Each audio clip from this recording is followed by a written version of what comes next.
When we talk about happiness, we often imagine it as something waiting just ahead, something we will finally reach when life lines up perfectly, when the job settles, when the relationship feels right, when the bank account looks a certain way. And so we turn happiness into a destination, a finish line, a prize for doing life correctly. But the more we chase it, the farther it seems to drift. There is a strange tension in the human mind. When we pursue happiness directly, it slips through our fingers like sand. And the reason is simple. Happiness was never meant to be chased. It was meant to be noticed. Think of the moments when you felt truly at peace, not excited, not overwhelmed, but quietly whole. They rarely came from a plan to be happy today. They came unexpectedly, while you were doing something meaningful, or while you were simply present. Yet we keep telling ourselves that if we try harder, push more, optimize everything, then happiness will reward our effort. But effort cannot manufacture what arises naturally.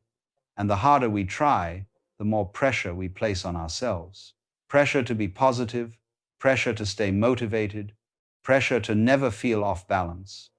And that pressure becomes the very source of our unhappiness. We create an image in our minds, an ideal version of life. Then we compare our real life to that image, repeatedly, relentlessly. Every difference becomes a flaw, every flaw becomes a problem, and every problem becomes proof that we are behind. This comparison is the hidden thief, stealing joy not because joy is absent, but because our minds are too busy chasing a different version of it. When happiness becomes a pursuit, we unintentionally turn the present moment into an obstacle, something to escape, something to improve before we can relax. We start waiting for a future that keeps moving whenever we get close.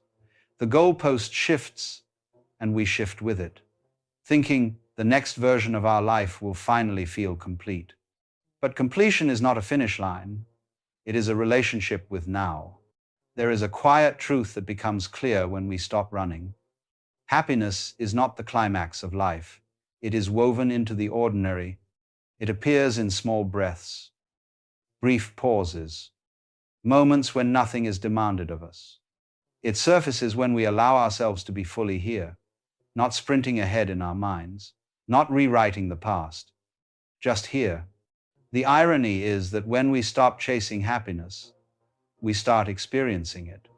Not because life becomes perfect, but because we stop insisting that it must be.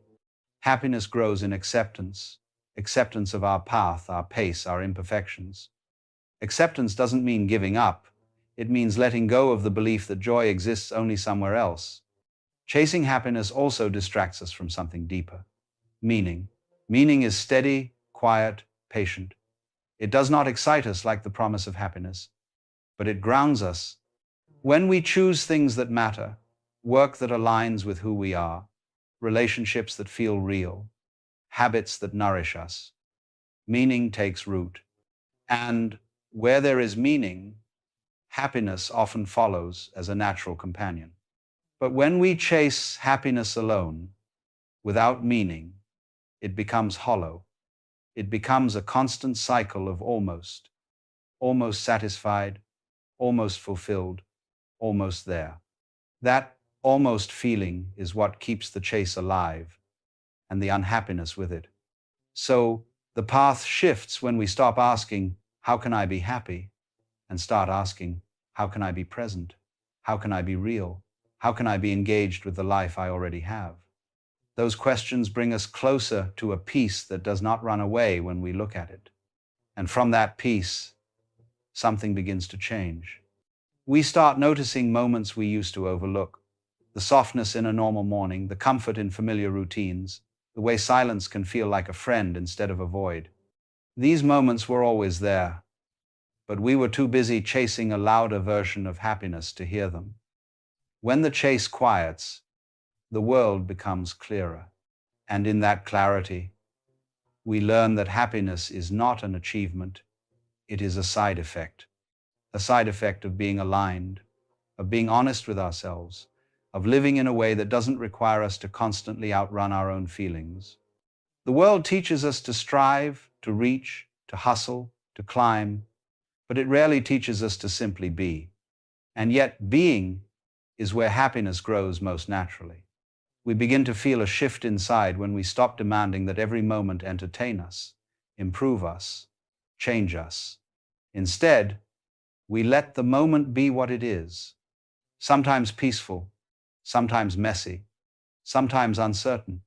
When we no longer resist the natural rhythm of life, we discover that happiness has a rhythm too, gentle, unpredictable. That the more we accept the flow of life, the more space happiness has to enter. It doesn't arrive with fireworks, it arrives like a soft breath after holding too much for too long. And in that breath, we realize something profound. Happiness was never missing. We were just too busy to feel it. When we stop chasing, we start connecting. Connecting with people without needing them to make us feel a certain way, connecting with our thoughts without judging them, connecting with our path without comparing it to another's. Connection restores us. It puts us back into the world instead of outside of it looking in. And from that connection, gratitude begins to rise. Not forced gratitude, not the kind we write down because we're told to, but the kind that happens naturally when we see life without filters. Gratitude for simple things, for breath, for movement, for the chance to begin again each day. And gratitude is one of the quiet foundations of happiness. Not chased, not demanded, but welcomed. The chase ends when we realize that happiness cannot be captured because it isn't an object, it's a moment. And moments can only be lived, not controlled. When we live fully, without rushing to the next thing, without demanding perfection, we begin to feel life instead of managing it. And in that feeling, happiness finds us on its own terms. So we return to ourselves, slowly, gently, learning to be present enough to notice the warmth already in our lives. We stop running toward a future that promises everything and delivers little, and we step into a present that asks nothing but our attention. And as we do, life unfolds with a softer pace, one that doesn't rush us, doesn't pressure us, doesn't leave us behind. Because the truth is, we were never behind. We were never supposed to be somewhere else. Happiness was never waiting at the end of the road. It was woven into the steps we were already taking. And now, with the chase fading, we begin to walk differently, with a steadiness that doesn't need answers, with a calm that doesn't need certainty, with an openness that allows joy to come and go freely, without fear of losing it. And as we continue on this path, something deeper begins to awaken. Not the loud burst of motivation we're used to chasing, not the adrenaline of a new goal, but a quieter kind of awareness, an awareness that feels like returning home after being away for far too long. It's subtle, gentle, almost easy to miss, yet it changes the entire way we experience our lives. We start noticing that peace is not found in perfect conditions. It's found in how we meet the conditions we already have. Life doesn't suddenly become flawless, but our relationship to it softens. We stop fighting every moment that doesn't match our expectations. Stop resisting every emotion that feels uncomfortable. Stop assuming something is wrong whenever we're not feeling endlessly happy. And in that acceptance, a new kind of freedom appears. It's the freedom to feel without pressure, to breathe without rushing, to exist without performing. This freedom allows us to experience the full spectrum of being human, not just the bright moments, but the quiet ones, the heavy ones, even the uncertain ones. And instead of pushing them away, we let them move through us. This openness creates the space for happiness to arise naturally, because it no longer has to battle against our expectations. We start trusting life a little more, and ourselves a little deeper. We realize that not every moment needs to be optimized. Not every feeling needs to be fixed. Not every day needs to feel extraordinary. There is a quiet richness in the ordinary, one we couldn't see before because we were chasing a version of happiness that lived somewhere else. As this deeper awareness grows, we discover that happiness is less about what we gain and more about what we let go of. We let go of the need to prove our worth, the need to meet unrealistic timelines, the need to constantly reach for something better. We let go of the idea that happiness is a reward, waiting at the end of self-improvement. And the moment we release these burdens, the mind finally has room to breathe. In that breath, a softer kind of joy begins to show itself. A joy that doesn't depend on achievement, doesn't depend on attention, doesn't depend on control. It's the kind of joy that appears when you're present enough to notice the small things, the light through a window, the way laughter feels in your chest, the comfort of someone simply being near. These moments aren't spectacular, but they are real. And when the chase ends, reality becomes beautiful again. We realize, too, that happiness does not need to be constant to be meaningful. It moves, it shifts, it rises and falls like the tide. And instead of clinging to it or panicking when it drifts, we learn to flow with it.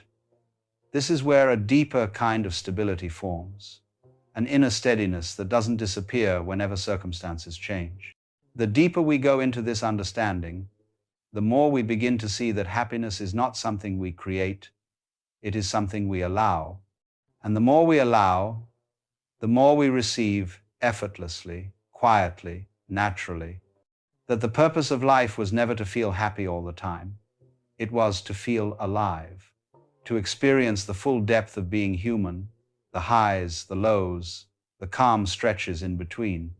When we stop chasing happiness as a constant state, we begin to appreciate life as a flowing experience rather than a fixed destination. We start to see that the moments we once labeled as unhappy were not failures. They were invitations. Invitations to grow, to listen, to pause, to reconnect with what truly matters. And when we stop judging ourselves for not feeling perfect, we stop adding weight to moments that were only meant to pass through. Life becomes lighter, not because it changes, but because we stop resisting what it offers. And in this newfound openness, happiness takes on a different meaning. It becomes less of a demand and more of a companion, less of a chase and more of a presence, less of a goal and more of a quiet gift. This shift is powerful because it releases us from the exhausting idea that we must earn our right to feel good. Instead, we learn to let joy arise naturally from the way we live, the way we think, the way we connect. We understand that happiness is not the prize at the end of the path. It is the glow that appears when we walk the path honestly. Gradually, we begin to live with a softer rhythm, less rushing, less comparing, less negotiating with life. We start embracing what is in front of us, instead of waiting for something better to arrive. And in that embrace, we rediscover a sense of wholeness that the chase had taken from us. We stop trying to manipulate every moment into feeling a certain way. We stop measuring our life against impossible standards. We stop treating happiness as a test we must pass. Instead, we give ourselves permission to simply be here, to breathe in today, to experience it as it is, to live without running ahead in our minds. And from this grounded place, a deeper truth finally reveals itself. Let us be honest for a moment, painfully honest. By all outward appearances, this thing we call life is merely a flicker, a brief spark of light between two endless nights, and not even a peaceful day between them. For the more we allow ourselves to feel pleasure, the more open we are to pain. The more light we draw in, the darker the shadow that follows. And it is always there just behind the laughter, the triumph, the so-called joy. We have tried, through centuries of effort and imagination, to make sense of this, to give meaning to a flickering existence that ends in silence. And the only way we seem able to do this is by insisting there must be something more, some deeper layer, some grander plan behind the outward spectacle. Heaven, salvation, rebirth, destiny, call it what you will. We crave security not merely in this life, but beyond it. Because to accept the rawness of what is that life comes and goes without fixed reason, without guarantee, is a terrifying prospect. Now, I may not be forgiven for introducing such grave matters with a childish image, but the whole affair reminds me of something I tried to do when I was a boy. I wanted to send someone a parcel of water, not a bottle. I wished to tie up the water itself with paper and string. And of course, every time I tried, the result was a soggy mess. The water escaped, just as life slips through our fingers when we try to contain it. You see, human beings are rather brilliant at tying packages. We have built systems of belief, politics, morality, and metaphysics, carefully wrapped bundles of meaning, each attempting to hold the unholdable, name the unnameable. But no matter how clever the method, the package falls apart. The water bursts free. And the more our knowledge has grown, the more history we accumulate, the more facts we collect, the more aware we become, the more fragile these packages appear. They cannot contain the complexity. They cannot hold the flow. And so the modern mind finds itself in a peculiar state, flooded with information, but starving for meaning. We live in an age of extraordinary insecurity, not because the world is more dangerous than before, but because the anchors we use to cling to have unraveled. Traditions, religions, social roles, eternal truths, all questioned, all cast into doubt. Some celebrate this as a liberation. Others, understandably, find it disorienting, even terrifying. And most people live somewhere between the two, briefly exhilarated by freedom, then quietly overtaken by dread. For if nothing is fixed, if life is truly just change, just flow, just this present, then what becomes of hope? Hope, you see, is always aimed at the future. A better job, a longer life, a heaven after death. But if the future is as fluid as water, if there is no promised land awaiting us, what then? It seems, quite frankly, hopeless. And yet, we still chase. We chase happiness not in the present, but in the promise of what is to come. We say, just around the corner, then I'll be fulfilled. After this crisis passes, once I've found my purpose, when I retire, when I die. But the future, like the water in my childhood parcel, never quite arrives. And even when it seems to when the long-awaited day finally comes, we find it cannot be enjoyed unless it, too, carries the promise of another future beyond it. It's a cruel trick of the mind. To seek happiness in the future is to forever chase a mirage, a will-o'-the-wisp that disappears the moment you reach for it. And then in the end you vanish too. But understand this insecurity, this uncertainty, is not new. There has never been a time in human history where security was more than temporary, more than an illusion. Even in what we call the good old days, life was fragile. Death, disease, and disaster did not wait politely at the margins. What made life bearable then, however, was not certainty, but belief. Belief in God, in the soul, in eternal justice, things untouched by the calamities of the world. And while these beliefs may not have made life less precarious, they gave it shape. They gave it meaning. But now, today, such convictions are harder to find.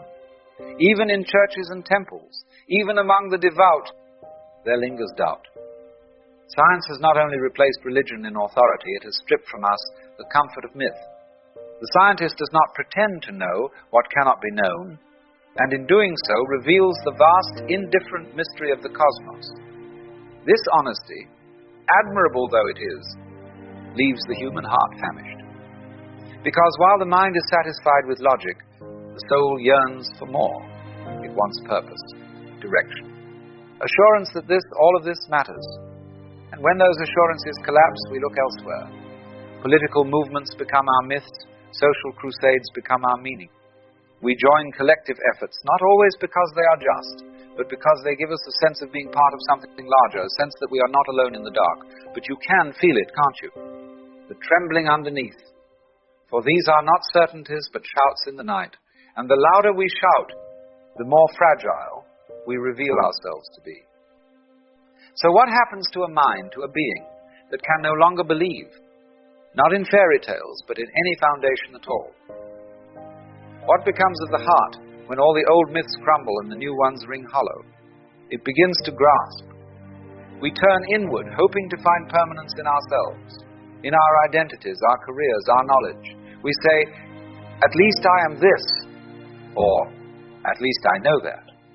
But the truth, if you look just a little too long in the mirror, is that you are changing constantly, quietly, without your permission. The face, the thoughts, the tastes, the hopes, none of them stay. And so you clutch, you plan, you try to prepare, to fortify. You attempt, as all modern people do, to organize your life into a blueprint of safety. You build routines, set goals, make lists, meditate, track your calories, forecast your income, visualize success. You try, in every imaginable way, to manage the future.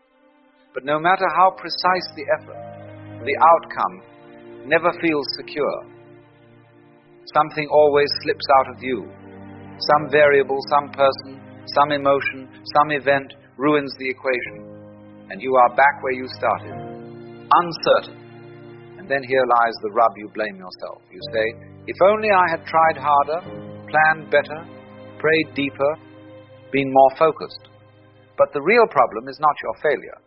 The problem is the game itself, because you are chasing control in a world that is uncontrollable.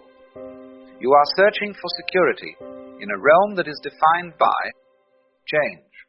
It is, as we said before, like trying to tie up water in a paper parcel. You get wet, you fail. You try again. And in that trying, in that reaching for a future that never arrives, you create your own suffering. Here is the paradox. The desire for security is the very thing that makes you feel insecure. The more you want to feel safe, the more you notice how unsafe things really are. The more tightly you grip the rope, the more your hands burn. In the act of resisting uncertainty, you become obsessed with it. And what you resist, you magnify. Fear breeds fear. Worry breeds more worry. To want safety, absolute permanent safety, is to fight against the very nature of existence. Because the universe, you see, is not fixed. It dances, it flows. It erupts and collapses, sings and silences, all in rhythm without asking your permission. And so, when you demand that it pause for your comfort, you suffer. Because life will not hold still. It will not meet you in the future. It is already here. The mistake is in thinking you can stand apart from it, manage it, direct it from some imagined place of separateness. But you are not outside of life. You are not the observer looking in. You are in it. You are it. Just as a wave is not something separate from the ocean. It is the ocean momentarily expressing itself as a wave, so you are not separate from the universe, but the universe momentarily expressing itself as you. And the moment you see this, the need for security begins to dissolve. Because what could be more secure than this very moment, the only one that ever truly exists? So then, what is one to do? If life offers no final foothold, if beliefs fade, if plans crumble, if even the self turns to smoke under scrutiny, where does one stand? And the answer, though simple, is not easy. You stop standing. You stop seeking a ground. And you fall freely, openly, into the present. Not because the present moment is safe, but because it's the only thing that's real. You see, we have confused the idea of freedom with the power to control. We think we are free when we have mastery over the future, when we've eliminated risk, when the path is clear and marked. But that isn't freedom at all. That is fear wearing the mask of progress. Real freedom is far more wild. It's the surrender to the rhythm of life, to change, to death, to rebirth, not as things to overcome, but as the very texture of existence, because in truth, you were never in control. There was never a separate you behind the eyes, managing the world like a ship from its helm. There is only awareness, witnessing, dancing, being. But as long as you try to cling to certainty, to permanence, to me, you will suffer. You suffer not because life is cruel, but because you want it to be something it is not. You want it to be solid, predictable, safe, and life, thank God, is none of those things. The very beauty of it all is in its impermanence. A cherry blossom is not less beautiful because it falls. The sun is no less radiant because it sets. So why do you imagine you must remain? Why do you fight to freeze the flowing water? The wisdom of insecurity is not some clever philosophy. It is a way of seeing, a return. It is the recognition that the moment you stop trying to secure your life is the moment it becomes alive. That in letting go of your need for answers, you begin to feel the mystery again. You were never meant to have it all figured out. The point was never to capture life, but to feel it. To live it as music, not as math. As dance, not direction. So, when you stop resisting change, when you no longer brace against the current, you find that the river was carrying you all along. You are not lost. You are not late. You are simply here. And here is enough. Now, perhaps the greatest illusion of all the root from which all this anxiety springs is the idea that you are separate from life. That you are a skin-encapsulated ego, tossed into a world not of your choosing, doing your best to survive, and hopefully to succeed. But who told you that? Where did you get this idea that there is a little you inside your head, pulling the levers and thinking the thoughts, directing the action like some spiritual CEO? You were taught it. You were told from the very beginning, you are you, and everything else is other. And so you've spent your life defending that boundary. But consider this. Can there be a front without a back? Can you have a coin with only one side? You are not a stranger here. You are the universe, expressing itself briefly as a person. Just as a wave is not separate from the sea, you are not separate from the whole. The air you breathe, the thoughts you think, the heartbeat in your chest, these are not possessions, they are processes. Movements, the world happening through you. You don't beat your heart, you don't grow your hair, and you certainly don't choose your thoughts. They arise as clouds form and drift and dissolve. So when you let go of the idea of being someone in charge, what's left is not chaos but peace. The fear of death begins to dissolve because you see, there was never a fixed you to lose in the first place. So then how does one live, knowing that all things pass? You live as the tree lives, bending in the wind, rooted not in certainty, but in presence. You do not cling to the leaves, for you know they must fall. You do not beg the river to stop flowing, for its movement is its music. To love life truly is to love its change. To love without owning, to act without anxiety, to hold without grasping. You eat the fruit of the moment, you taste it fully, but you do not try to preserve the peel or frame the seed. This is not a call to apathy or passivity. No, quite the opposite. When you are no longer driven by fear, you begin to live with gentleness and with great power. You laugh more. You cry more easily. You touch the world more softly because you are no longer trying to conquer it. You are it. When a man starts to wake up, he naturally pulls away from the crowd. Not because he hates people, but because the usual way of connecting stops making sense. Most conversations revolve around status, gossip, or complaints. And once he begins to see through that, it gets harder to engage. He's not bitter. He's not isolating himself out of pride. He's just stopped chasing what others are still chasing.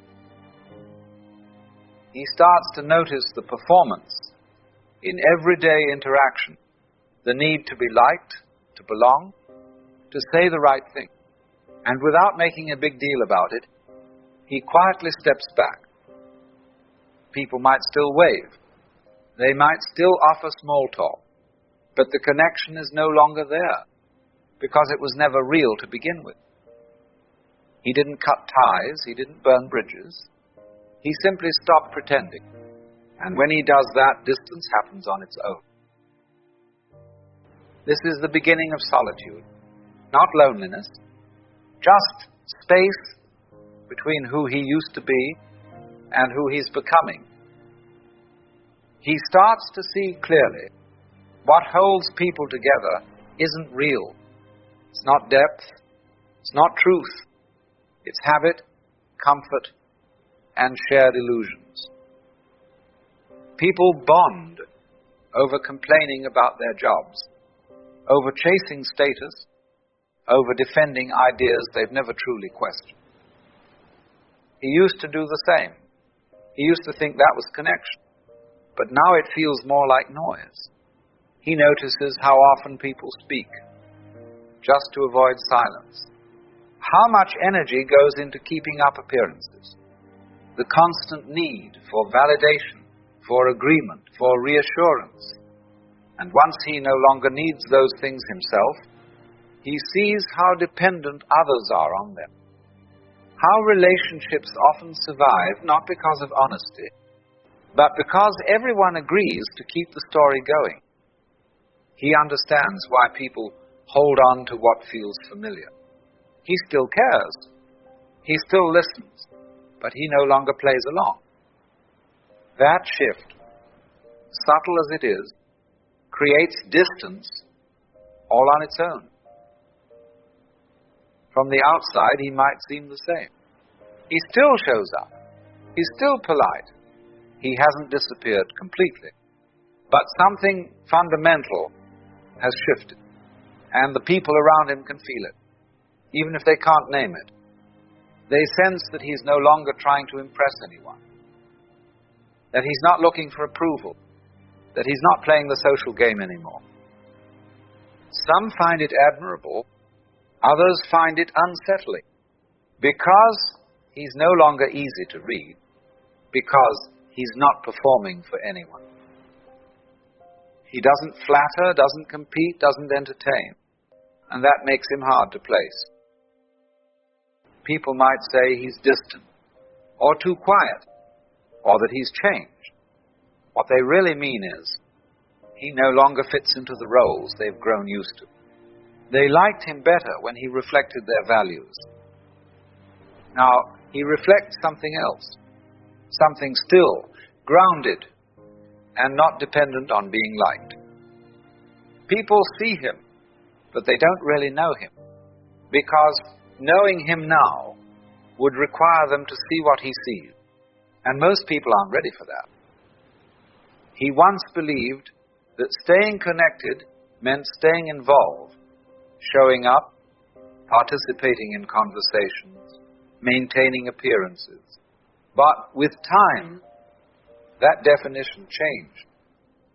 As his priorities shifted inward, he stopped engaging out of obligation, not because he cared less, but because he no longer needed others to affirm his place in the world. He still values connection, but not if it depends on constant engagement, emotional performance, or subtle negotiation for approval. He doesn't withdraw out of resentment. He simply no longer finds value in maintaining relationships built on pretense or expectation. To those accustomed to transactional connection, his presence can feel distant.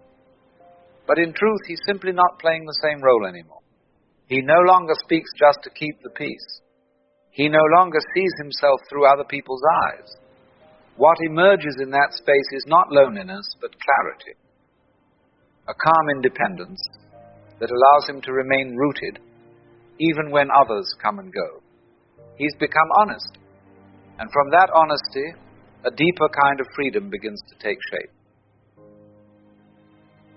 From the outside, solitude is often misunderstood. To most people, being alone signals a lack of friends, of purpose, of belonging. But for a man who has begun to see clearly, solitude becomes something else entirely. He no longer fills his time with distractions, just to avoid being alone with himself. He no longer seeks out constant company to escape discomfort. He's learned to sit in silence without needing it to end. What others describe as loneliness is often just unfamiliar stillness. They equate the absence of noise with emptiness. He's realized that Most of what fills a typical day, talks, tasks, and duties, is just noise pretending to be important. In solitude, he sees himself without distortion. There's no one to impress, no image to maintain, and that clarity, while uncomfortable at first, becomes a source of strength. He doesn't avoid people, but he also no longer depends on them to feel complete. This shift usually confuses others. They assume he must be withdrawn, disconnected, or even arrogant. But in truth, he's simply content with his own presence. He has faced the silence most people run from and discovered it wasn't silence at all. It was peace. As he grows more inwardly stable, he becomes less predictable to others. Not by intent, but by the simple fact that he no longer participates in the subtle exchanges that define most social interaction. He does not mirror emotions to gain approval. He does not offer reassurance when it would mean denying what he sees. To those still dependent on external validation, this creates discomfort. They may interpret his neutrality as arrogance, his silence as judgment, his detachment as disinterest. In reality, he is none of those things. He's simply no longer invested in managing perception. Much of what people call connection is actually a performance, a mutual agreement to keep certain illusions intact. Once he steps outside that arrangement, he disrupts it just by being present. He doesn't argue or provoke or attempt to convert anyone to his view, but the absence of familiar signals, approval, flattery, emotional reinforcement, makes others uneasy. Many of his previous friendships begin to fade, not because of conflict, but because the foundation they stood on no longer holds. He begins to notice how often relationships are maintained through shared complaints, routine habits, or the mutual reinforcement of personal narratives.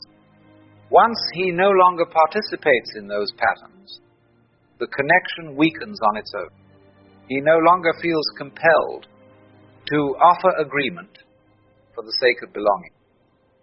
He no longer entertains conversations that avoid substance, and he has no interest in maintaining ties that require him to shrink himself.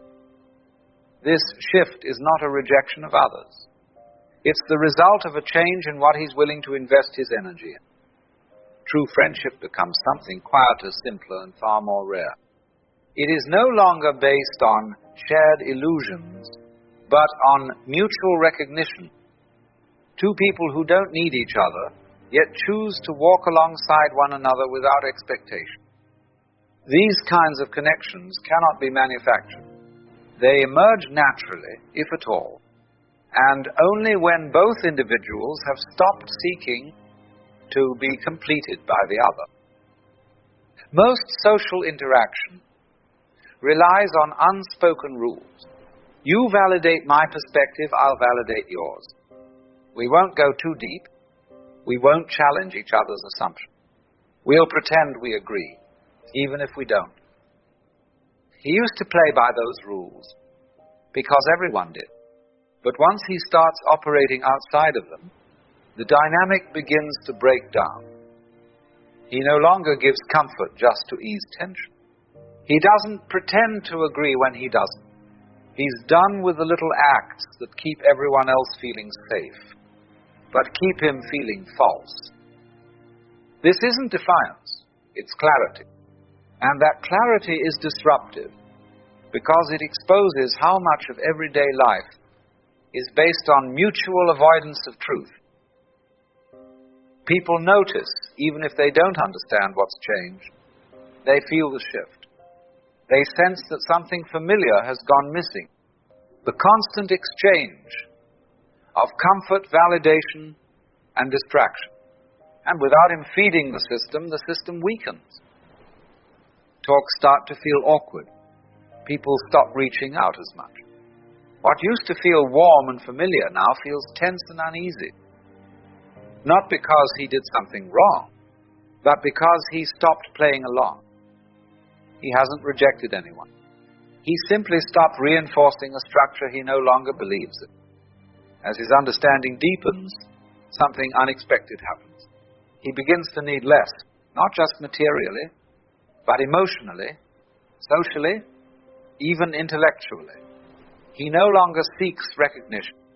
He no longer relies on others to confirm what he already knows internally. And as that need dissolves, so do many of the relationships that once required it. This is the paradox. The clearer he becomes, the quieter his life becomes. Not because he's closed off, but because so much of what once filled his time was rooted in a search for external affirmation. Without that search, most social activity feels optional, if not unnecessary. He stops trying to be understood. He stops needing to explain. He no longer measures his presence by how much space he takes up in other people's lives. From the outside, this might look like withdrawal, but inside it's the opposite, a settling into something solid and real. He still values connection, but only when it emerges naturally, without demand or performance. He hasn't become cold. He is simply no longer dependent. And in that detachment, there's a kind of depth that can't be found through attachment. Once he wakes up, he can't unsee what he sees. He looks inward, and the noise quiets. He looks outward, and the world is still asleep. He sees the false certainty in people's eyes, the roles they perform, the beliefs they never question, the constant movement that masks an inner stillness they haven't touched.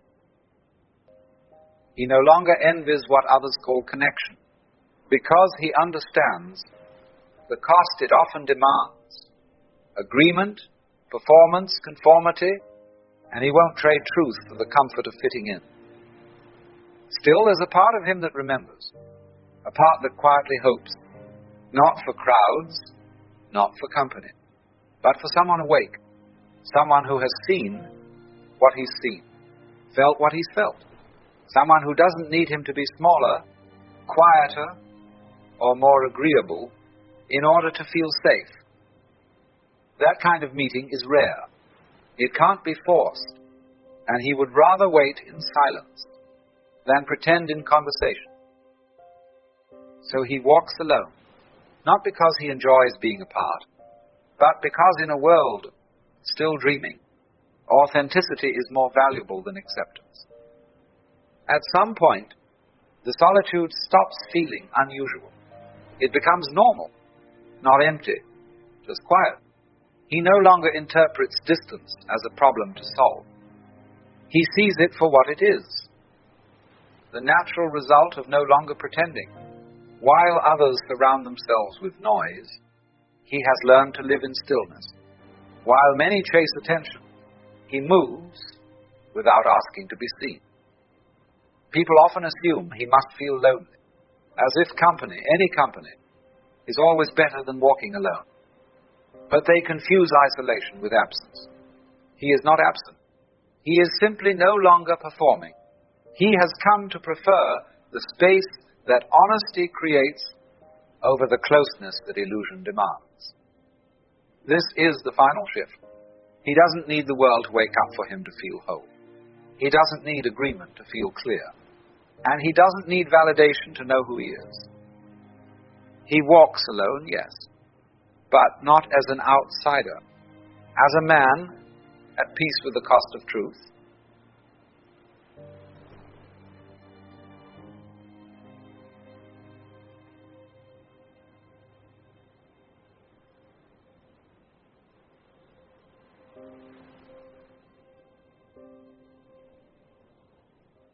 Have you ever noticed that the more you try to figure life out, the less you seem to understand it? You sit there, head full of thoughts, tracing circles in your mind, trying to make sense of everything, what to do, what to say, where to go, how to become who you think you should be. You believe that if you could only think a little harder, if you could only solve the puzzle, peace would finally arrive. But the harder you think, the farther peace seems to drift. Because the mind, for all its brilliance, is a terrible place to live when it won't stop moving. Overthinking is one of the quietest prisons in the modern world. You can't see the bars, yet they surround you. You can't hear the locks, yet they click into place every time you question yourself again. What if I'm wrong? What if I fail? What if I make the wrong choice? The mind loops and loops, convinced that control will bring safety, unaware that control is the very thing causing its suffering. You become trapped in the illusion that understanding more will make life easier, when in truth, life only feels heavy because you keep trying to carry it with thought alone. There's a strange irony here. The same mind that creates the problem is the one you rely on to fix it. You keep asking the overactive mind to think its way out of its own confusion, like asking a storm to calm itself by blowing harder. It's an endless cycle analysis. Doubt, reassurance, then more analysis again. And though you tell yourself you're being careful or responsible, what you're really being is afraid. Fear hides behind thought. Every overthinker is at heart someone trying to feel safe. You don't want to make a mistake, don't want to be hurt, don't want to lose control, but the more you try to avoid pain by planning around it, the more you live in the shadow of it. Life becomes one long rehearsal for a moment that never comes. You're preparing to live instead of living. And so, your mind keeps spinning, always revisiting the past, always predicting the future, rarely allowing you to be here, in the only place life actually happens. You might sit at a cafe, coffee in hand, sunlight spilling through the window, yet your body is the only part of you that's present. Your thoughts are somewhere else entirely, chasing what-ifs and should-haves. You've forgotten what it means to simply exist. The problem isn't that you think. Thinking is beautiful when it's used as a tool. The problem is that you don't know how to put the tool down. The modern mind has become addicted to solving. It treats every sensation, every emotion, every uncertainty as something to fix. But not everything broken needs mending. Some things are only asking to be felt. Imagine standing by a river. The current is strong, and you drop a small leaf into it. You watch as the water carries it effortlessly downstream. That's how life moves when you stop resisting it. But if you try to catch the leaf, to control where it goes, the moment you grab at it, you disturb the water. The surface ripples, and what was once simple becomes messy. Overthinking does the same. It disturbs the current of being. You've likely noticed that the best insights, the most peaceful moments, come not when you're trying to think your way toward them, but when you've finally given up. It's when you stop struggling, when you let go of the mental tug of war, that clarity suddenly appears, like sunlight breaking through clouds that were never solid to begin with. But most people don't trust that process. They believe that letting go means becoming passive, lazy, or careless. In truth, it's the opposite. Letting go is the highest form of intelligence. It's the moment you stop trying to make life obey you and instead begin to listen to it. Because life, like music, was never meant to be figured out. It was meant to be played. Think of how you listen to your favorite song. You don't analyze every note or measure. You let it wash through you. You feel it, and that's why you enjoy it. But when you turn life into a problem to solve, you lose the melody. You start dissecting beauty instead of dancing with it. Overthinking blocks the life you want because it builds a wall between experience and awareness. You can't taste a meal while describing it in your head. You can't love deeply while questioning whether you're doing it right. You can't live fully while narrating your every move. The commentary becomes louder than the life itself. The truth is, your mind will never think its way into peace because thought is born from division, from the sense of me and the world, this and that, should and shouldn't. Real peace can only appear when that division ends, when you stop seeing life as something to manage and start seeing it as something to meet. When you are caught in overthinking, you live in delay. Every moment is postponed until the next decision is made, the next question answered. But life doesn't wait for conclusions. It unfolds now. It moves with or without your permission. You can spend your entire life preparing for it and never actually meet it. Some people spend years waiting to start, waiting until they feel ready, confident, healed, certain. But readiness never arrives in the way they imagine. Certainty is not the gate to life. It is the grave of possibility. The more you demand to know before acting, the smaller your world becomes. To live freely, you must be willing to not know. You must dare to walk without a map, because the truth is, the mind can only plan based on what it already knows, and what it already knows is too small for what life wants to give you. The overthinker never leaves the circle of familiarity. They keep spinning inside the known, terrified of stepping into the unknown, unaware that the unknown is where life actually begins. What if the life you want is already here, hidden beneath the noise of your thoughts? What if the freedom you seek is not somewhere in the future, but waiting quietly beneath all the analyzing, the worrying, the self-questioning? What if the only thing separating you from peace is the belief that you must earn it through understanding? At some point, every overthinker reaches a breaking point, that sacred exhaustion, where the mind finally admits defeat. You can't think anymore, you can't plan anymore, you've tried every angle, every solution, and still, life doesn't obey your designs. And in that surrender, something miraculous happens. You stop fighting, you stop thinking your way out, and for the first time, you simply breathe. In that breath, the fog begins to lift. You realize that the peace you were chasing wasn't hidden in answers. It was hidden in stillness. The answers were never the destination. They were the distraction. What you were searching for was not knowledge, but silence, the kind that doesn't come from solving, but from seeing. To overthink is to live half a life, to exist in potential but never in presence. You wait for a perfect understanding that will never come. Meanwhile, life waits for you to return to it. When you finally do, when you let the noise fall away, you discover that you were never truly lost. You were simply too loud inside to hear the quiet truth beneath it all. That life does not need your permission to unfold. It only needs your attention. And when that attention returns to the present moment, even for a breath, everything shifts. The problems shrink. The noise softens. You realize the river was never against you, it was carrying you all along. There comes a moment, somewhere after the storm of thought has exhausted itself, when silence doesn't feel like emptiness anymore. It feels like home.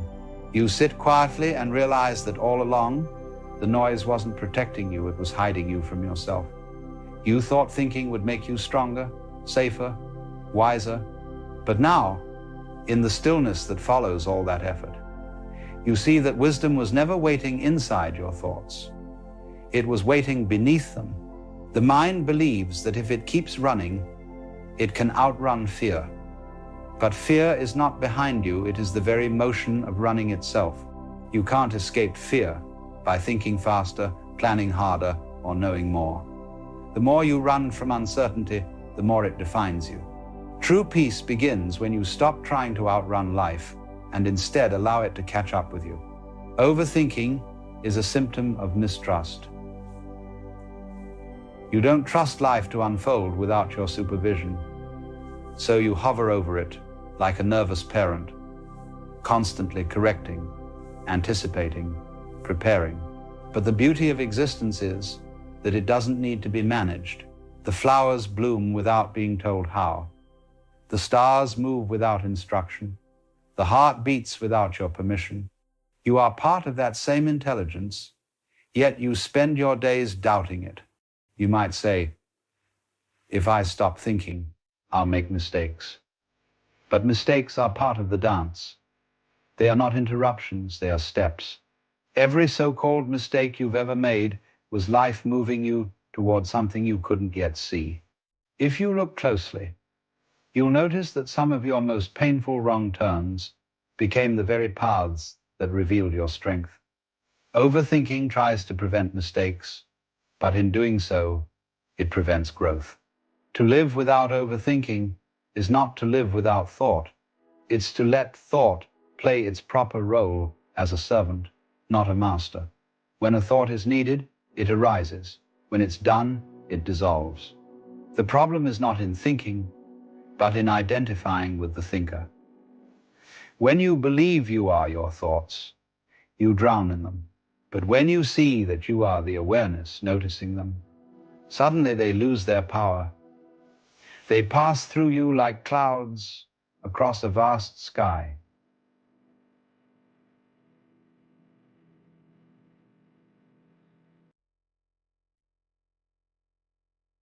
To rest in that awareness is to see thoughts for what they are, temporary movements in something much larger, much quieter, much freer than the mind. Once you begin to live from that space, life stops feeling like a problem to be solved and starts feeling like an experience to be lived. You no longer wake up with the need to control every outcome. You start to notice the subtle rhythm that runs beneath everything, the way events unfold, the way timing seems to align when you stop forcing it. It's as if life had been waiting for you to stop interfering. This is where real intelligence begins.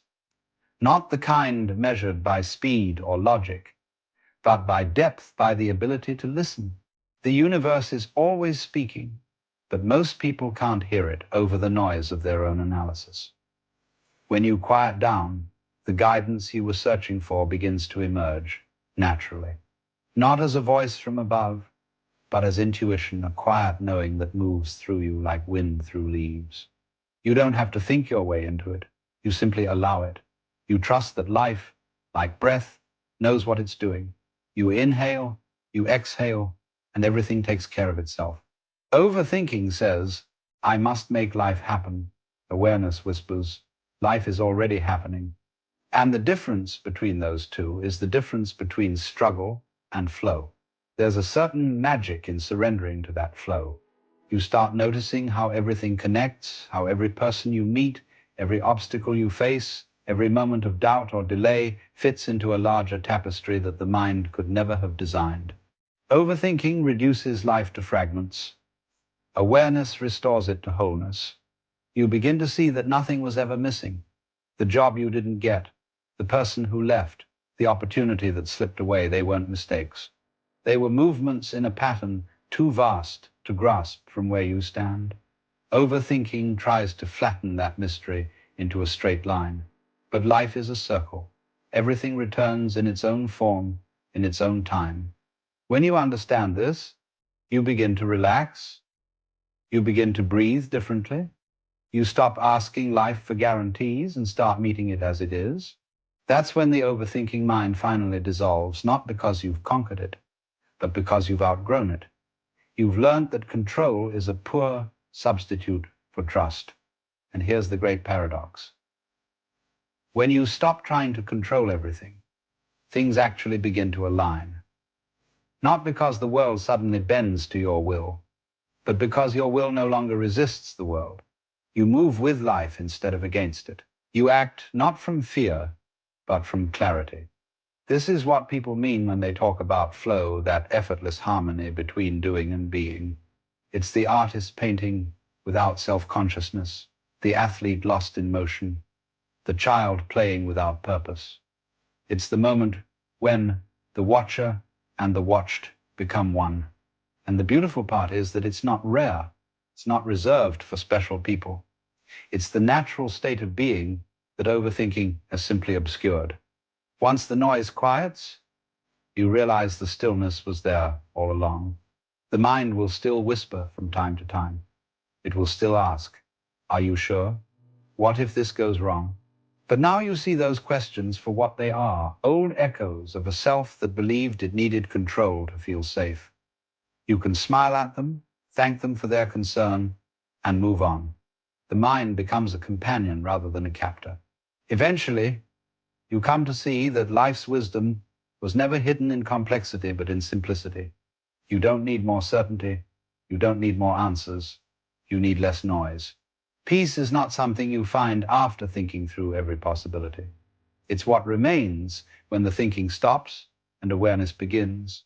It's what arises when you no longer stand between yourself and life. So, when your mind starts spinning again, when it replays old conversations or rehearses endless outcomes, pause. Don't fight it. Just notice it. Watch the current of thought without diving in. Feel the body breathing, the heart beating, the presence underneath it all. In that moment, something ancient wakes within you. You remember that you were never the storm. You were the sky. And the sky does not need to stop the storm to remain at peace. It only needs to remember its own vastness. This is the essence of living beyond overthinking. Not that you control the mind, but that you no longer confuse yourself with it. You let thoughts come, you let them go, and in between, you live. You finally live. Because the life you've been trying so hard to figure out was never waiting for you to think your way into it. It was waiting for you to feel your way back into now. And when you really arrive, you realize that life had never gone anywhere. You were the one lost in thought.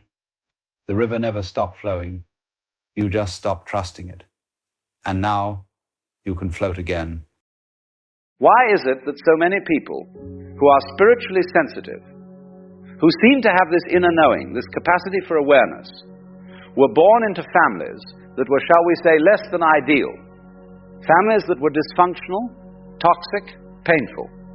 And you might think, well, if the universe is so wise, if there's some kind of intelligence behind all this, why would it put these sensitive souls into such difficult circumstances? But what if I told you that this is not a mistake? What if the very thing you've been cursing, the very situation you've been trying to run from your entire life, is actually the most important, not because suffering is noble, but because sometimes the hardest soil produces the strongest trees.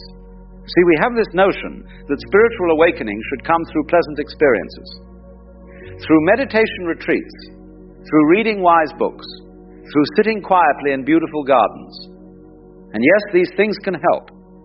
But the real awakening, the kind that shakes you to your bones, often comes through fire. It comes through difficulty. It comes through having everything you thought you needed stripped away until all that remains is what you truly are. Think about it this way. If you were born into a perfectly harmonious family, where everyone was kind and understanding, where love flowed freely and naturally, would you ever question anything? Would you ever look deeper? Would you ever have to develop that inner strength, that capacity to see through illusion? Probably not. You'd simply flow along with the current, never knowing there was anything else. But a toxic family, a dysfunctional family, they give you something else entirely. They give you friction. They give you problems that cannot be solved by ordinary means. They give you situations where you cannot simply go along with what everyone else is doing, because what everyone else is doing is clearly mad. And in that friction, in that impossibility, something begins to wake up. Let me put it to you another way. When a grain of sand gets into an oyster, it irritates, it hurts. The oyster cannot simply eject it. So what does the oyster do?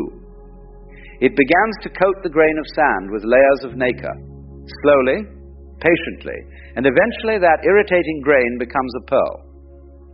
The most beautiful thing the oyster creates comes from the thing that hurt it most. Your toxic family was the grain of sand. And you, through all your struggles, through all your pain, through all those years of trying to understand why they were the way they were, you've been creating. You've been developing something that people born into easy circumstances never have to develop. Wisdom. Real wisdom. Not the kind you read in books, but the kind that comes from having to figure out how to survive when everything around you is chaos. But here's where it gets really interesting. A toxic family doesn't just create problems. It creates a very specific kind of problem. It creates confusion about love. And this, strange as it sounds, is the gateway to awakening. You see, most people never question what love is. They simply accept whatever their family taught them. If their family was loving, they assume that's what love looks like. If their family was distant, they assume love is supposed to be distant. They never have to think about it. They never have to examine it. They simply repeat the pattern. But when you're born into a toxic family, you cannot do this. The pattern is so obviously broken that you cannot simply repeat it. You might try it first. Many do, but eventually something in you rebels. Something in you says, no, this isn't right. This isn't what love is supposed to be. And in that moment of rebellion, in that refusal to accept the pattern, you've taken the first step toward awakening, because now you must figure out for yourself what love actually is. You cannot rely on what you were taught. You cannot trust the programming. You have to go deeper. You have to look within. You have to discover what love means when it's not mixed up with manipulation, with control, with conditions, with all the garbage your family attached to it. Not to suffer, though there was suffering. Not to be damaged, though there was damage. But to be forced to wake up, to be forced to question, to be forced to look deeper than most people ever have to look. Now, I want to be clear about something. This doesn't mean the pain wasn't real. It doesn't mean what happened to you was okay. It doesn't mean you should feel grateful for abuse or neglect or whatever it was your family did. That would be missing the point entirely. The pain was real. The damage was real. What happened to you was not right. But here's the thing about reality. It doesn't care about our ideas of right and wrong. A tree doesn't grow straight by being kept in a greenhouse. It grows straight by being bent by the wind, by having to reach for the light, by having to develop deep roots to keep from being blown over. The wind is not kind. The wind is just wind. But without the wind, the tree would never develop strength. Your family was the wind. And you, whether you know it or not, have been developing roots that go very deep. Roots that most people never have to grow. And those roots, that depth, that's what makes you capable of understanding things that others cannot understand. Think about the people you know who had easy childhoods. Pleasant, comfortable, everything handed to them. What are they like now?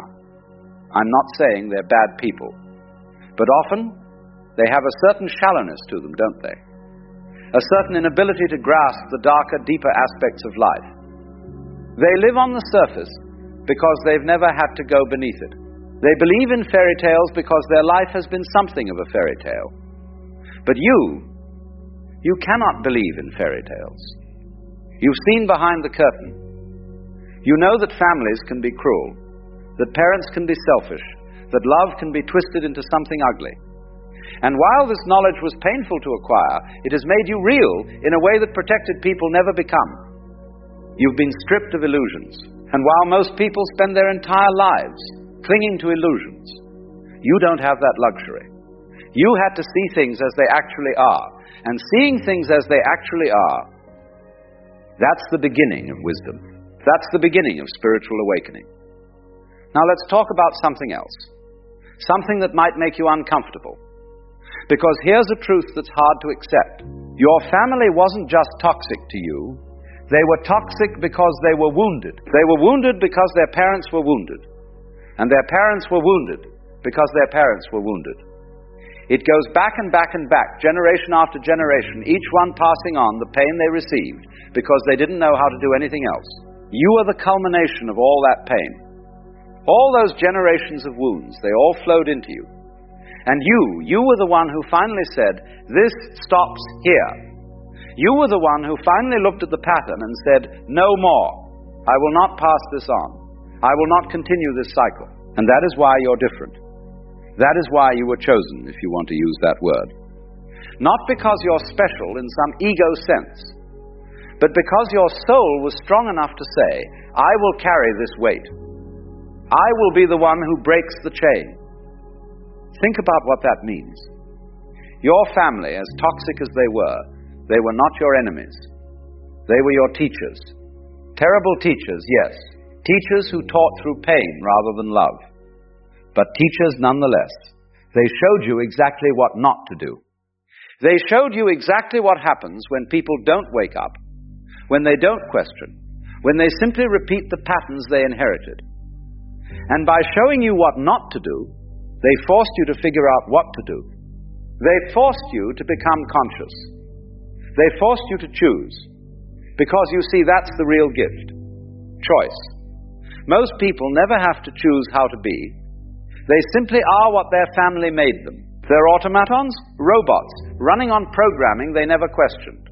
But you had to choose. You had to consciously decide what kind of person you wanted to be. You had to consciously decide what you believed love was.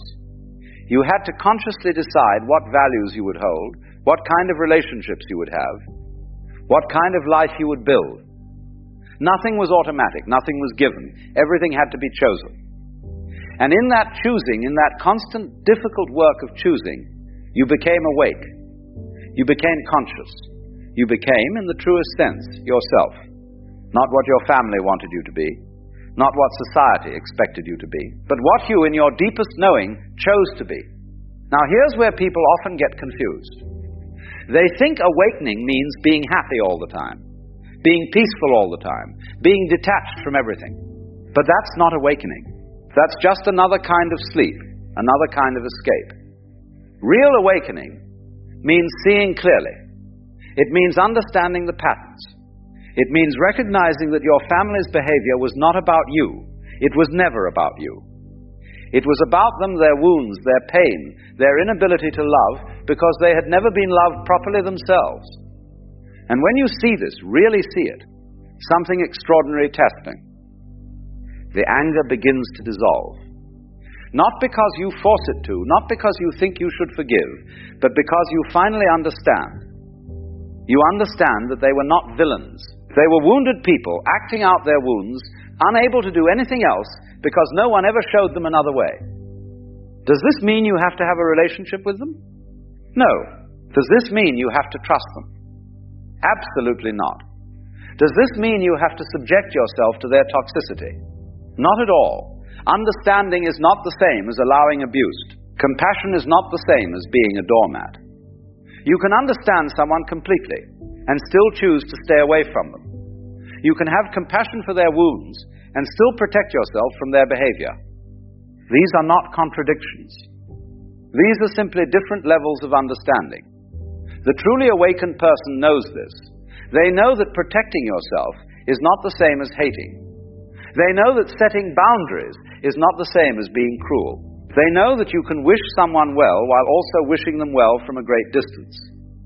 And this is the freedom that comes from having been born into a toxic family. You learn to love without attachment. You learn to care without being consumed. You learn to see people clearly without judgment. Because you've had to do all these things with your own family. People from healthy families, they often struggle with this.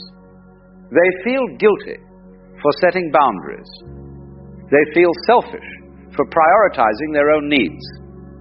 They confuse love with sacrifice, with enduring pain, with putting up with behavior that damages them.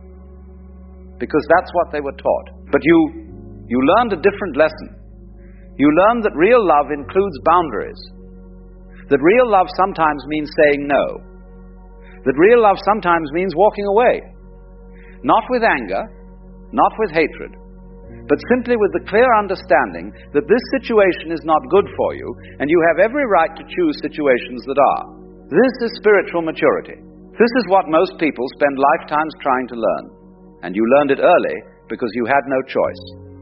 Your family gave you an advanced course in what love is not. And in learning that, you also learned what love is.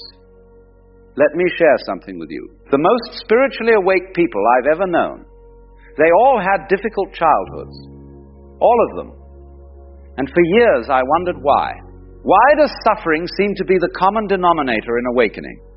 And then I realized it's not about the suffering. It's about the questioning that suffering produces. When life is easy, you don't question. You don't have to. But when life is hard, when it doesn't make sense, when the people who are supposed to love you hurt you instead, you start asking the big questions. Why am I here? What is this all about? What is real and what is illusion? These are the questions that lead to awakening. Your toxic family pushed you to ask these questions early. They pushed you to look for meaning in a situation that seemed meaningless. They pushed you to find love in yourself because you couldn't find it in them. They pushed you to develop an inner life because the outer life was too painful. And in developing that inner life, in turning inward because the outer world was so harsh, you found something most people never find. You found your true self, not the self your family wanted you to be, not the self society expected you to be, but the self you actually are, beneath all the conditioning, beneath all the wounds, beneath all the stories. This self, this true self, it was always there. But most people never discover it because they never have to look for it. They're too busy living on the surface, too busy being who everyone expects them to be. But you had to dig deep because the surface was unbearable. And in digging deep, you struck gold. Now here's the final piece of this understanding. Your awakening is not just for you. It's for everyone. It's for your family, even though they may never acknowledge it. It's for the generations that came before you, because in healing yourself, you heal the ancestral line. And it's for the generations that will come after you, because you've broken the pattern, you've stopped the cycle. You've said, this madness ends with me. This is what it means to be spiritually awake. It's not about being better than others. It's not about being special. It's about being awake enough to see the patterns, strong enough to break them, and brave enough to choose differently even when it's difficult. Your toxic family was the darkness that forced you to find your own light. They were the problem that forced you to become the solution. They were the question that forced you to find the answer. And the answer you found, the light you discovered, it's not just for you. So yes, being born into a toxic family is a gift. Not because the toxicity was good, but because it forced you to become who you really are. It forced you to wake up when you might have slept through your entire life. It forced you to question when you might have simply accepted. It forced you to choose when you might have simply followed. And now, having done all that work, having climbed that mountain, having discovered that light within yourself, you stand as proof that transformation is possible, that breaking cycles is possible, that awakening is possible. Not despite the difficulties, but because of them. This is the great gift. This is why you were placed exactly where you were placed. Not to suffer, but to awaken. Not to be broken. From the earliest days of childhood, we are haunted by a question. It might begin as a whisper, or a moment of silence after a funeral, or a sudden awareness as you lie awake in bed. What happens when I die? It is perhaps the most ancient and universal of all human questions. Every civilization has told stories about it. Every religion has sought to answer it. And every individual, in quiet moments, has wondered about the end of their own life. We fear it, we resist it, we deny it. We invent heavens and hells, reincarnations and rebirths, all in an attempt to soften the blow of the unknown. Yet no story, no belief, can fully erase the raw fact that one day the body will cease, the breath will stop, and all that you think of as you will dissolve. And so the question lingers, what then? For most people, death is the ultimate problem. It is the great wall at the end of the road, the one event you cannot bargain with, escape from, or outsmart. You can postpone it, distract yourself from it, but you cannot avoid it. And this is why so much of life becomes a struggle to avoid thinking about it. We fill our days with noise, with plans, with ambitions, with entertainment, anything to keep us from remembering that each tick of the clock is carrying us closer to that final moment.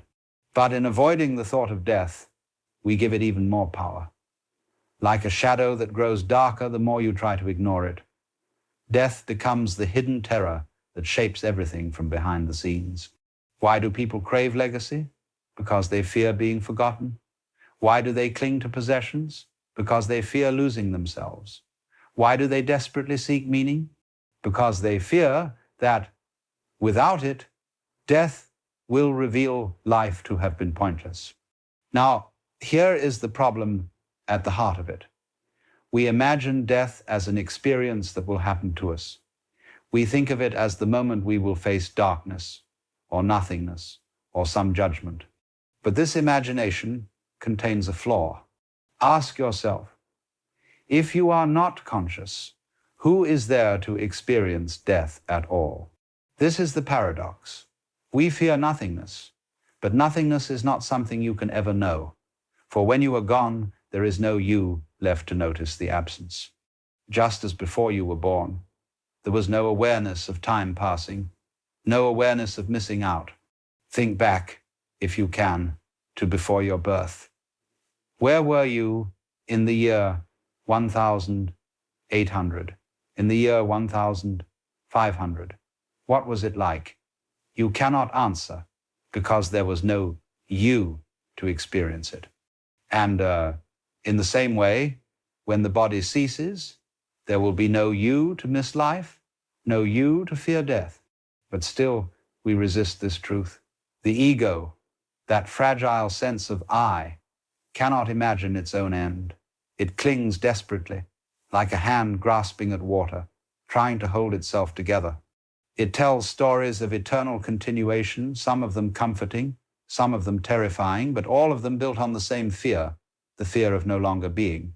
This is why, across the world, people cling to heaven, hell, reincarnation, ghosts, spirits, any image that suggests the story doesn't simply end.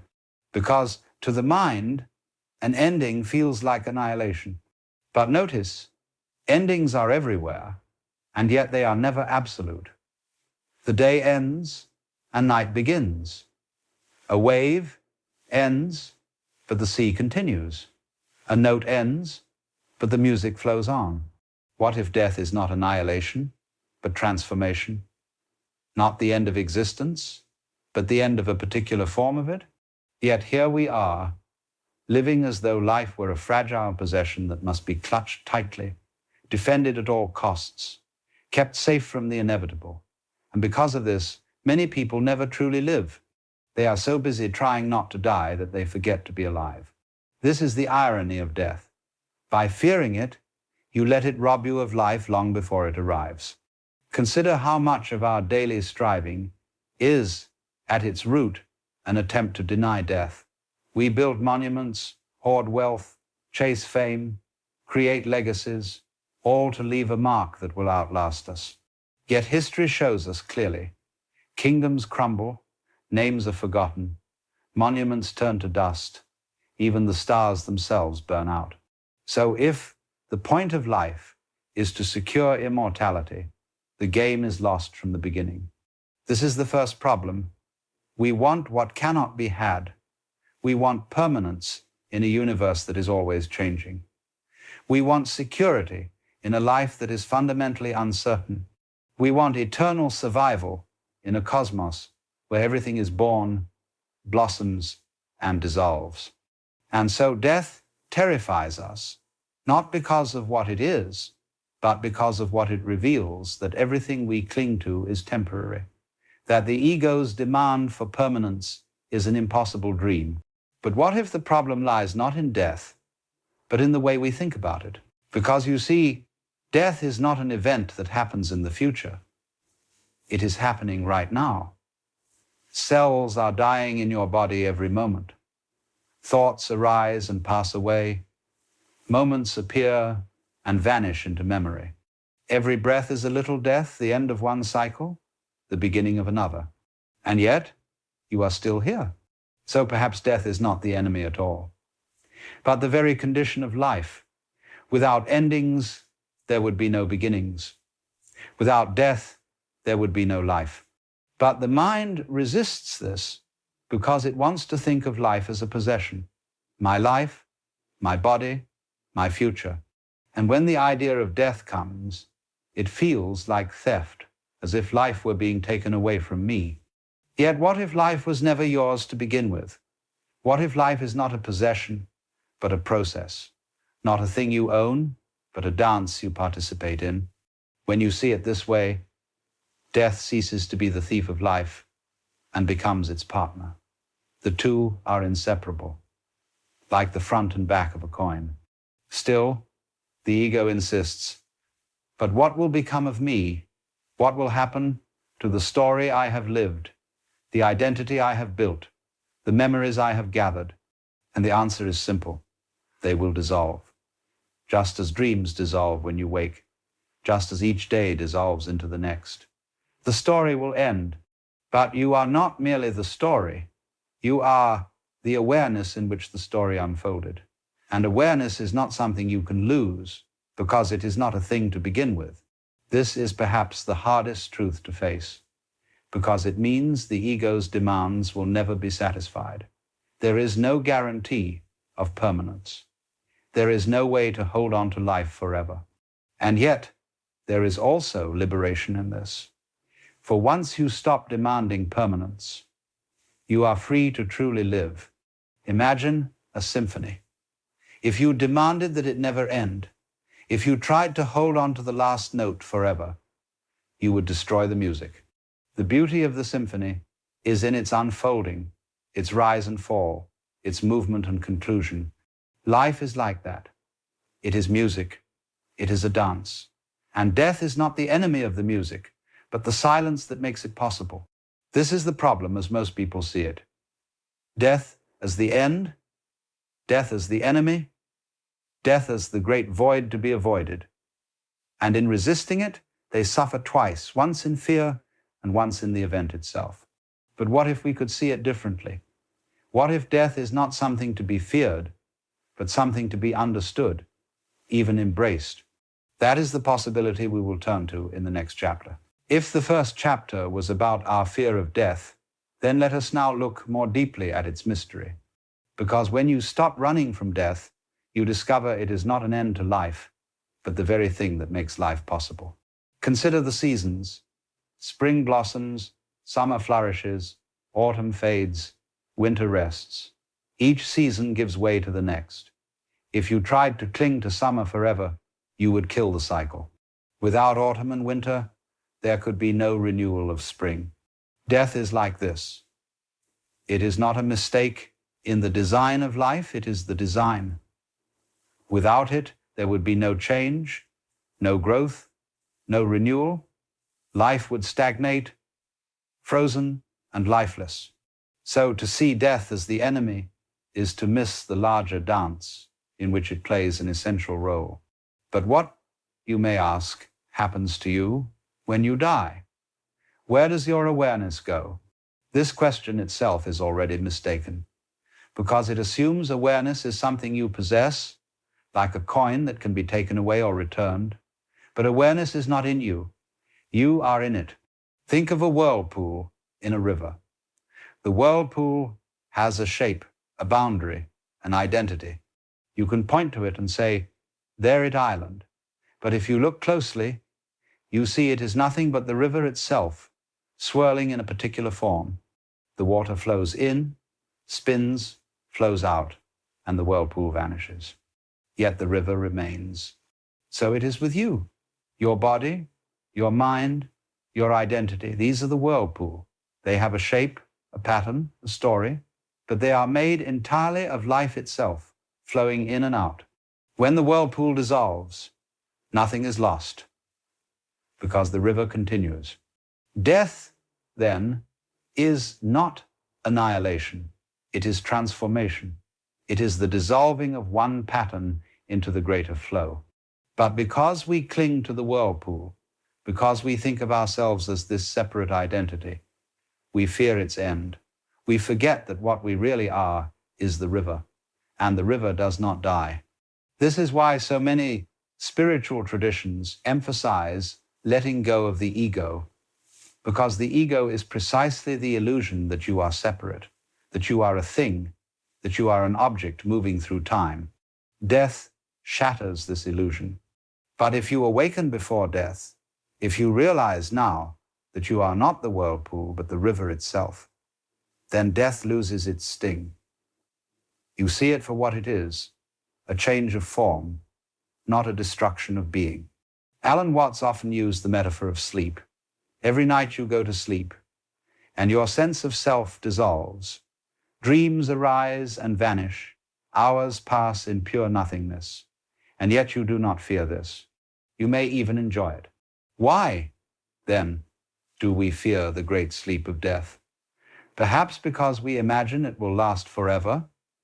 But if you think carefully, forever is not an experience. It is not something you can know. Just as before you were born, you were not sitting in darkness waiting to arrive. You simply were not there. And it was not frightening, because there was no you to be afraid. Death is like this. It is not a darkness into which you will fall. It is the falling away of the one who imagines themselves falling. Now, this realization is not meant to be grim. On the contrary, it is profoundly liberating, because once you see that you are not a fragile object trying to cling to life, but life itself in motion, you can stop worrying about the end. You can begin to live fully, here and now. Think of how differently you would live if you no longer feared death. You would not postpone joy for tomorrow. You would not waste time clinging to grudges or chasing trivial ambitions. You would see each moment as precious, not because it will last forever, but because it will not. Just as a flower is beautiful not despite its brief bloom, but because of it, so life is beautiful because it is fleeting. Death, then, is not the opposite of life. It is the opposite of birth. Life is the dance between them, the movement of appearing and disappearing, arising and dissolving. And when you embrace this, you begin to see that death is not something that happens once at the end, but something woven into every moment. Every breath, every heartbeat, every passing thought, all are little deaths. And yet, here you are, alive in the midst of them. So, the great death is simply the culmination of what has always been happening, the continual transformation of life.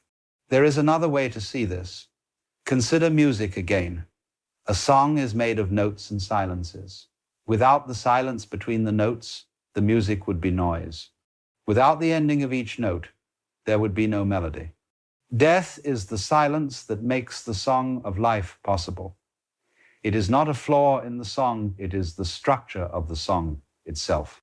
And so, when the final note comes, it is not a tragedy, it is the completion of the music. This way of seeing transforms how we relate to death. Instead of resisting it, we can honor it. Instead of fearing it, we can embrace it. And when we do, life itself becomes richer. We no longer cling to each moment in desperation, but receive it as a gift. We no longer waste our days in fear of the end, but live them fully, knowing that their impermanence is what makes them precious. But here is the deepest insight. You are not only the one who lives and dies, you are life itself, playing at being a person, dancing as a form, appearing for a time and dissolving again. When you die, it is not that life ends, it is that life stops playing this particular role and moves on to another. The actor leaves the stage, but the play continues. And in this sense, death is not the end of you, because the you thought you were was never the whole story. You are the stage itself, the light in which the play unfolds. So what happens when you die? From the perspective of the ego, the answer is simple. The story ends, the character dissolves, the memories fade. But from the perspective of life itself, nothing is lost. The river flows on. The music continues. And once you see this, death is no longer something to be feared, but something to be respected, even welcomed, as part of the great mystery of existence. I always say, trying to define yourself is like trying to bite your own teeth. In the same way, trying to imagine your own death is like trying to see your own eyes without a mirror. It cannot be done, and this impossibility is the key. because it means that what you fear, the experience of nothingness, will never be experienced at all. Instead, life will simply return to the vastness from which it came, as it always has, as it always will. So perhaps the wisest response to the question of death is not an answer, but a shift of perspective, to stop asking, what will happen to me, and instead see that there is no separate me to be lost. Life is happening, life is dancing, and death is part of the rhythm. When you know this, you stop clinging, you stop resisting. You begin to live as though each moment were both the first and the last, which, in truth, it island. So what happens when you die? You return to what you have always been, the vast, timeless awareness in which all things appear and disappear. And when you realize this now, while you are still alive, death is no longer the great enemy. It is simply the other face of life.